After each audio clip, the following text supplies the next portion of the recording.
Le retour de Radio X avec DH, José et Jordan. Je pense que de façon générale, ça se passe bien. Radio X.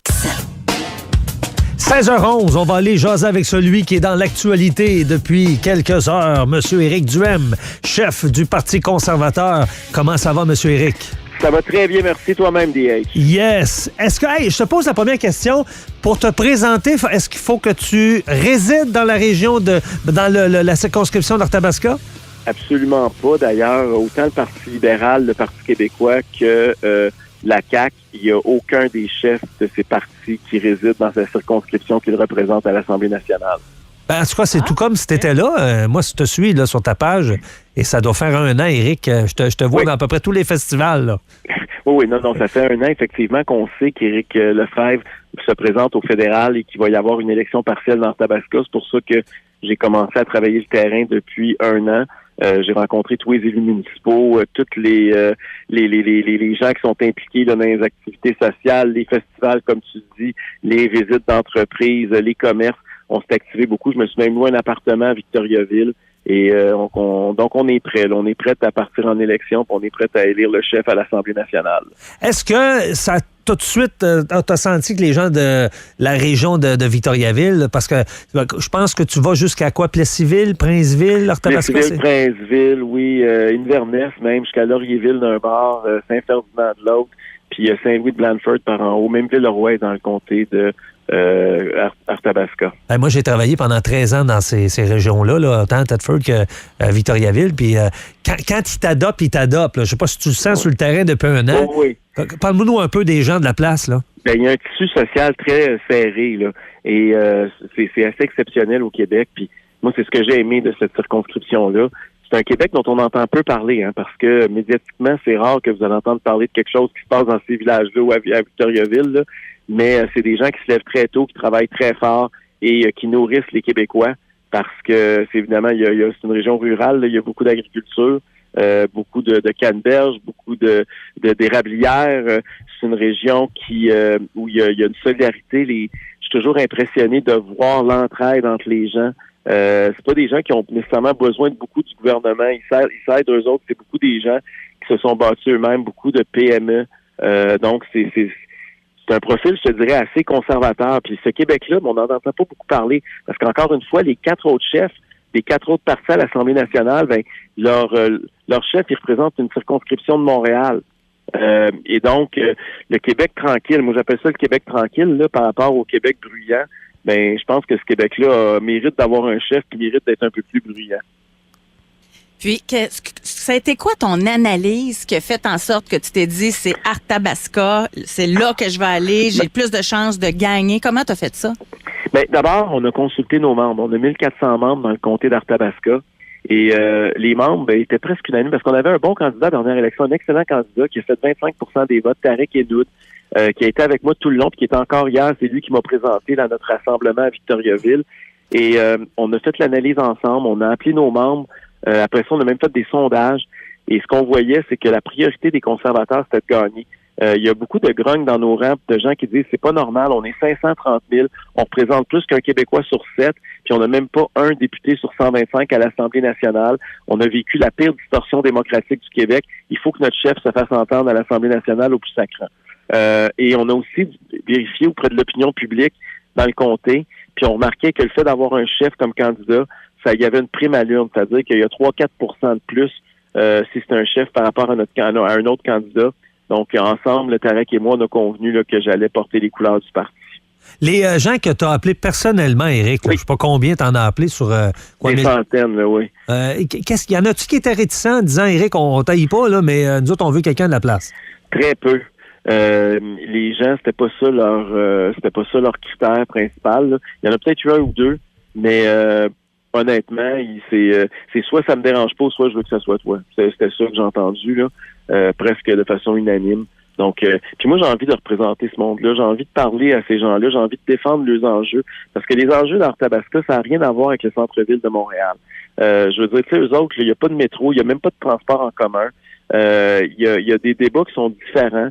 Ils ont des... tu sais, quand on parle de l'augmentation du prix de l'essence, puis que les gens disent, mais c'est pas grave, ils prendront le transport en commun. Mais pour eux autres, c'est pas vrai.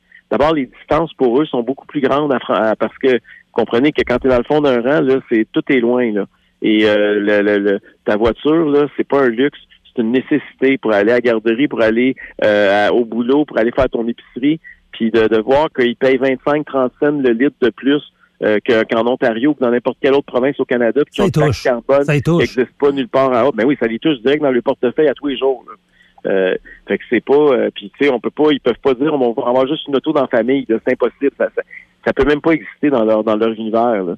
Puis on a l'impression que les politiciens, ben ils prennent pas ça en considération. Puis je vais te donner un autre exemple. On a beaucoup parlé ces derniers jours de l'hôpital Maisonneuve-Rosemont, là, comment il est dans un état délabré, puis tous les problèmes. Puis c'est vrai que c'est dégueulasse, puis c'est inacceptable, surtout au nombre de taxes qu'on paye au Québec.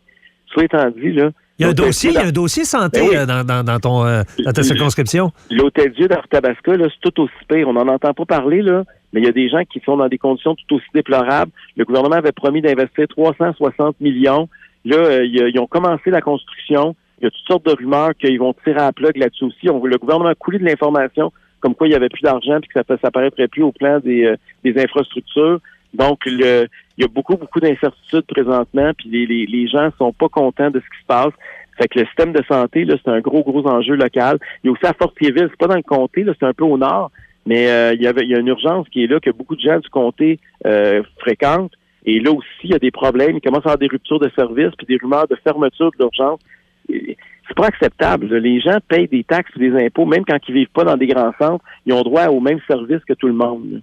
Puis Éric, si tu fais parler de la décote du Québec, ça a fait énormément réagir sur le coup, là, mais est-ce que les gens sur le terrain t'en jasent un peu? Puis même du côté du premier ministre, là, on dirait que dans les derniers jours, même, il a dit qu'Éric Kerr, techniquement, il aurait pu le garder avec lui dans son équipe. T'sais, on dirait qu'il est un peu déconnecté depuis une couple de semaines. Là. Non, c'est sûr que les gens ont honte quand on parle du fait que le Québec a été décoté. C'est drôle, mais j'ai comme l'impression qu'il y a beaucoup de gens, même les gens qui ont voté pour la CAQ à la dernière élection, ils parlent de la CAQ souvent au passé. Ils ont comme le bilan est tellement négatif que ils sont plus là. Ça a été un mauvais gouvernement, de mauvais gestionnaires. Et j'ai l'impression qu'il y a pour beaucoup de Québécois, les ponts sont brûlés. Et peu importe ce qu'ils disent, on a l'impression qu'ils n'ont plus le seuil de crédibilité pour nous parler d'économie tellement ils nous ont mis dans le pétrin. Là. Comment t'expliques? Je pense que dans des sondages que vous avez mis la main dessus, là, vous êtes nez à nez avec le Parti québécois, même si c'est une lutte à trois, parce que la CAQ est dans le décor, mais c'est vraiment là, vous et le Parti québécois. Parce que le Parti québécois, là, il y a eu M. Jacques Barry, là, mais aux dernières élections, c'est la CAQ, c'est Lefebvre qui était entré, là, je pense, depuis deux élections, ça se peut-tu? Oui, le Parti québécois était à 10 aux dernières élections. C'est pas une circonscription traditionnellement très souverainiste, on va se le dire. Jacques Barry, c'était beaucoup l'homme, là. Il était très apprécié comme cultivateur, tout ça, de la région, ça. Mais ça fait quand même 25-30 ans qu'il n'y a pas eu un péquiste qui a été élu là. Donc, c'est pas avec les chicanes avec le Bloc, entre le Bloc et le PQ, que ça va améliorer les choses. Puis là, si vous l'avez peut-être vu, au cours des derniers jours, le PQ est allé annoncer qu'ils ouvraient leur local de campagne puis qu'ils lançaient leur campagne électorale, sauf que le seul problème, c'est qu'ils n'ont pas de candidat. J'ai jamais, écoute, j'ai fait de la politique toute ma vie, là. Ouais. J'ai jamais vu ça. Puis je me demande. Là-dessus, Éric, là, il y a quelqu'un qui vient nous faire parvenir quelque chose par texto. Je pensais pas y aller, mais t'ouvres la porte. Il y a une rumeur qui court qu'il y avait une candidate, puis quand elle a su que c'était Éric Duhaime qui se présentait, qu'elle s'est retirée, puis que c'est pour ça qu'ils sont ramassés plus de candidats. Je l'ai entendu, puis ça expliquerait peut-être le cafouillage du PQ des derniers jours, parce que, écoute, puis dites-moi si je me trompe, puis donnez-moi un exemple, là, mais qui a ouvert un local puis a déclenché sa campagne, pas de candidat? Je pense que c'est une première en politique au Québec, là. C'est un effet panique, ça, d'après toi? Ou... Ben, je pense peut-être que c'est ce que José vient de dire. Là. Il y avait peut-être une candidate qui était supposée être là, puis 2 heures avant, elle lui a chié dans les mains, puis là, ils se sont ramassés que les militants étaient déjà réunis dans la salle, puis ils savaient plus quoi faire. Fait qu'ils ont dit, on va aller ouvrir notre local, on va couper un ruban, puis on va s'en aller après, là. Est-ce qu'on pourrait voir, parce que c'est pas un nom... Oui, là, je veux dire, il n'y a pas de date officielle. Là. La CAQ n'a pas dit, bon, mais là, ça va être telle journée, là, les élections. Il n'y a rien de déclenché. Est-ce que tu penses que la CAQ pourrait dire, on retire nos candidats, on veut laisser la place à Éric, et que le PQ, avec un peu de recul, finalement, dise, regarde, à 530 000 votes, là, je pense que le Parti conservateur, on va donner une chance à Éric, c'est le chef en plus, il viendra débattre avec nous autres. Il y a rien d'impossible, mais d'abord, pour la date des élections d'IH, moi, je pense que on va en entendre parler très rapidement. Moi, d'ailleurs, je demande au premier ministre de déclencher le plus rapidement possible. Je pense que c'est le minimum qu'il doit faire, là. De regarder ce qui se passe à Ottawa, là. Pierre Poilievre, là, il va se présenter dans un comté en Alberta Mark Carney a dit vendredi dernier là, qu'il allait tout faire pour que ça se fasse le plus rapidement possible, que c'était la chose digne à faire pour respect pour la démocratie. Est-ce que ça veut dire que M. Legault, s'il ne déclenche pas, il est indigne puis il ne respecte pas la démocratie? C'est pas moi qui le dis, c'est Mark Carney. Donc, je pense qu'il faut déclencher l'élection. De toute façon, la CAQ, est-ce qu'elle a intérêt à attendre? Parce que rappelez-vous qu'il y a une commission d'enquête sur sa clique qui est à veille de commencer. Là. D'après moi, ce qui va sortir, ça va pas aider à la CAQ dans les sondages. Là. Donc, ils ont peut-être intérêt à ce qu'on vote avant qu'on sache là, où est passé le 1,1 milliard là, que ça a coûté ce scandale-là. Là. Donc, j'ai l'impression, moi, que d'ici une semaine ou deux, là, on va être en élection officielle dans le comté d'Arthabasca. Ça dit quoi les... Oui, ça dit quoi les chiffres? Ça dit quoi les chiffres au niveau du sondage à l'interne, Éric? Ben écoute, c'est exactement ce que tu disais tantôt. Là, puis je peux même te parler du sondage externe parce que le Parti québécois avait rendu public son sondage qui disait aussi exactement la même chose, que c'était une lutte beaucoup Parti conservateur du Québec, Parti québécois, avec la CAQ en troisième, un peu plus en arrière. C'est à peu près tous les mêmes chiffres. Mais étant donné que c'est des petits échantillonnages, c'est dans des circonscriptions précises, il faut toujours faire attention aussi avec les sondages. Puis il y a la sortie de vote. Dans les élections partielles, il y a beaucoup de gens qui vont pas voter. Il y en a moins qui votent qu'à des élections générales. Fait que la qualité de la machine pour sortir ton vote va être importante. Fait que nos militants, là, qui vont nous aider à faire des téléphones puis à sortir le vote, sont très, très, très importants parce que beaucoup plus importants que dans une élection générale. Je lisais, entre autres, j'ai vu passer ça tantôt, que M. Fournier de Québec 125 disait que tu avais plus de chances de gagner avec un vote divisé. Oui, il disait ça parce que c'est vrai que c'est très générationnel le vote dans Arthabasca, comme ce qu'on a vu au fédéral, puis comme partout ailleurs au Québec, même en Occident maintenant. Nous, notre électorat est très jeune. Dans le sondage interne du Parti québécois qui ont coulé, là, on mène par 22 % chez les 50 ans et moins. 22 % c'est une grosse avance, là. Mais chez les 65 ans et plus, on perd par 20 %. Et effectivement, le vote des aînés est divisé présentement entre la CAQ et le Parti québécois. C'est pour ça que le Parti conservateur se faufilera entre les deux avec le vote des jeunes. Donc, c'est ce que quand Philippe Fournier dit qu'on a plus de chance avec un vote divisé, c'est de ça dont il parle. Mais vous avez vraiment une belle vibe en ce moment, Éric, parce que les sondages pour la région de Québec, c'est 36 % d'appui là, ici dans la région de Québec, le Parti conservateur. Je pense que c'est votre meilleur score à vie. Oui, les gens doivent savoir là, que la dernière élection, on a fait à peu près 10 % de moins que ce que les sondages nous donnent dans la région de Québec à l'heure actuelle. Donc, on aurait monté de 10 %, ça veut dire beaucoup plus. On aurait gagné beaucoup de comtés. D'ailleurs, je pense que Québec 125, dans la région de Québec, Chaudière-Appalaches, il nous donne 9 circonscriptions présentement. Là. Donc, il y a quelque chose qui est en train de se passer, mais on tient rien pour acquis, puis on va travailler très, très fort dans les prochaines semaines, particulièrement du côté de Victoriaville puis d'Arthabasca. Puis je vois le temps filer. Éric, tu penses quoi du texte de Mario Dumont qu'il a écrit en fin de semaine sur toi? Ben, j'étais très content. Là. Il dit, j'ai trouvé que l'analyse était très juste. Là. Il dit que c'est un beau pari, puis que j'ai bien fait d'y aller, que je fais bien d'y aller tôt.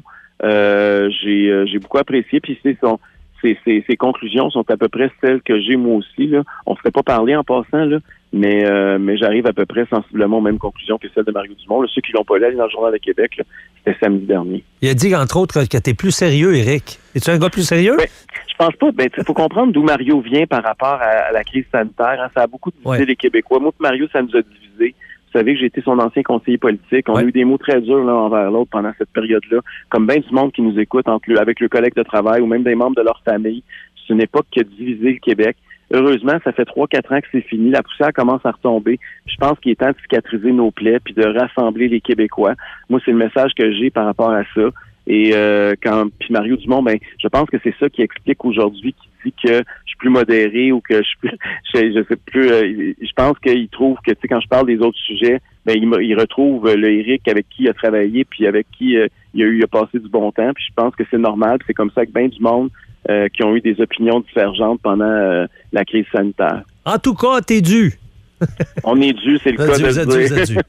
Ouais. Hey, merci beaucoup, Éric, parce qu'on me fait des signes qu'il fallait qu'on te laisse à I-25. Il arrive 26. Merci beaucoup. Merci, bonne chance dans tout ça. Salut, bye. Salut, bye. Ouais, c'est ça pour l'article de Mario Dumont. Il dit que si victoire il y a dans partiel du Parti conservateur du Québec du côté d'Arthabasca, Mario Dumont mentionne qu'il serait instantanément pris plus au sérieux, connaîtrait un gain de visibilité majeur dans l'immédiat, en plus d'améliorer sa visibilité à long terme par une présence à l'Assemblée nationale. Imaginez Éric entrer à l'Assemblée nationale, ce serait complètement fou. Et évidemment, un très gros coup dur à l'endroit de la CAQ, PQ et des libéraux. Puis du côté du Parti conservateur du Canada, c'est quand même 23 % au Québec lundi. Puis Dumont a terminé en disant que c'est possible d'y croire avec des gains du côté du Parti conservateur du Québec, c'est 23 % Quand tu prends Victo, là, tu dis 23 % de conservateurs, c'est ça? Au fédéral, dans la semaine dernière. Oui, mais si tu prends l'autre extrémité de sa circonscription, c'est-à-dire Plessisville et Princeville, là, c'est Luc Berthold. En tout cas, assurément, Plessisville. Qui a passé la gratte. À 60 non, c'est ça, plus de 55, c'est capoté. Là. Alors, logiquement, si ces gens-là qui ont voté conservateur au fédéral, Luc Berthold, disent on veut aussi cette mouvance-là au provincial avec Éric, c'est ça. Moi, ce que je souhaite, c'est que le Parti québécois, il réfléchisse puis dise, regarde, on va laisser la chance à Éric d'entrer au Parlement à Tabarouette. Mais ça regarde mal, là, pas de candidat. Ben oui. C'est clair que ça va tomber. Soyez donc, le PQ, s'il te plaît, soyez donc plus intelligent que les autres. Mais plus on y pense, plus c'est clair que c'est une candidate qui est cachée des mains du PQ. Oui. Ça a bien du sens. Ben oui. Elle devait penser parce que sans dénigrer le candidat, il était moins... C'est un nobody, c'est un no-name, là. C'est ça. On le connaît pas. 24 deuxième, à la dernière provinciale, Arthabasca, le PCQ, puis la CAQ était forte dans ce temps-là. Fait que pensez pas que la CAQ va retomber forte dans ce coin-là dans pas long. Tu confrontes le gars qui a quand même fait le débat à télé, là. Exact. Éric, c'est le chef du Parti conservateur, là. Et voilà, c'est à suivre. Donc, M. Duhem n'a pas été élu lors de la dernière élection générale. Alors, moi, j'étais prête à lui donner un bureau, une place pour se faire entendre. C'est toujours le cas. Mais quand c'est le temps de choisir un ou une députée pour représenter Arthabasca, je regrette, c'est aux gens d'Arthabasca de décider qui ils veulent pour les représenter. Et on aura une excellente candidature. Le retour de Radio X. Radio X.